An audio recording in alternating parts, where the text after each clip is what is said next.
I'm Rebecca Whittington. I'm the online safety editor at Reach plc.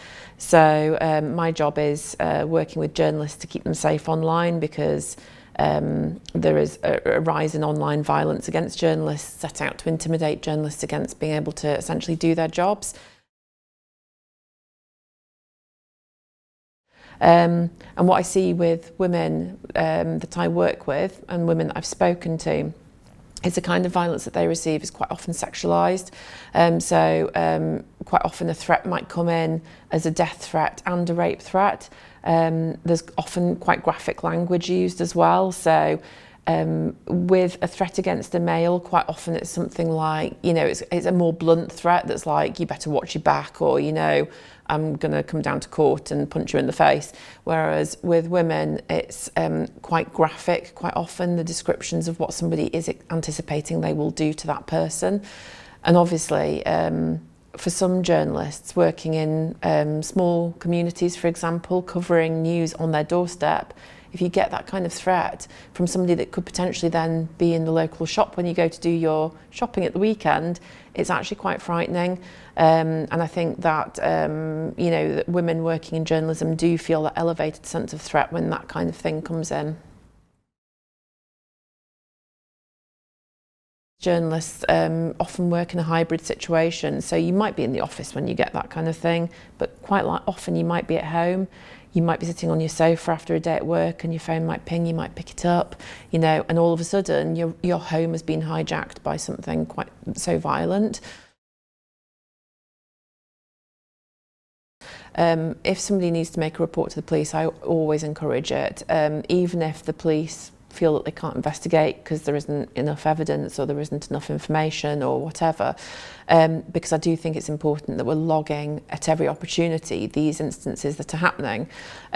We have had some situations where a journalist has had somebody who sent messages. They were kind of like essentially harassing messages, and the person was known, and that person was arrested and did end up going to court and pleading guilty for harassment.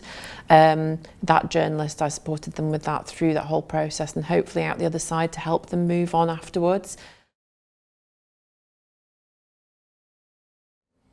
I always go with the line that protection is your best form of defence. It's difficult to make people engage with that sometimes, because obviously if you haven't actually had something happen to you, then it seems like something at the bottom of the priority list.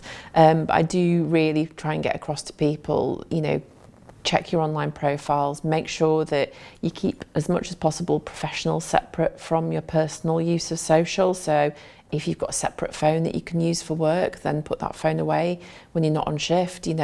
Actually that means that then you get the opportunity to use social on your personal accounts, for example, without work kind of infiltrating and potentially those kinds of messages coming through.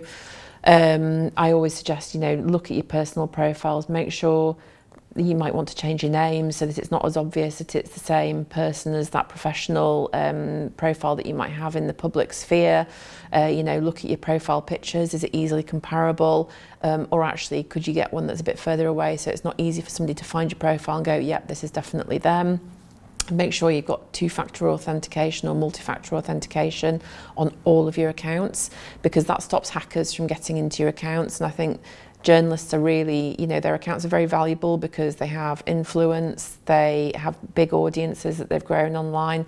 Even if somebody's wanting to hack them just so they can use their profile to sell Bitcoin or whatever, that's still a good reason to keep everything really locked down.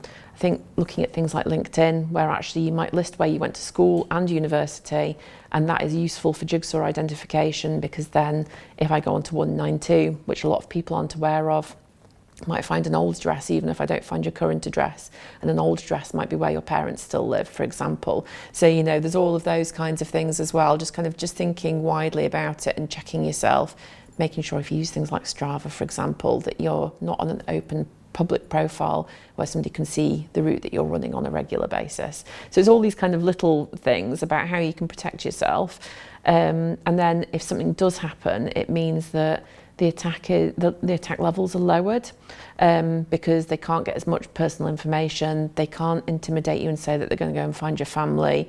They can't share photographs of you online that you're not comfortable being shared, because you've kind of protected yourself in that way already. So it doesn't control their actions, but what it does is kind of create barriers to stop them from being able to be so abusive. I do also say that, we can't control the actions of people online, however much we'd like to, but we can control our own online presence. And obviously as journalists, getting that balance where, other people will be in the situation as well, not just journalists, where you've got to have that online presence for work, thinking about what your boundaries, parameters are, what you're comfortable with, and then working within that, I think is really good advice for anyone in that online situation. The people that are sending pornographic images today, if they are not held to account, then what are they going to do tomorrow? And I do think that is a real concern for our society generally.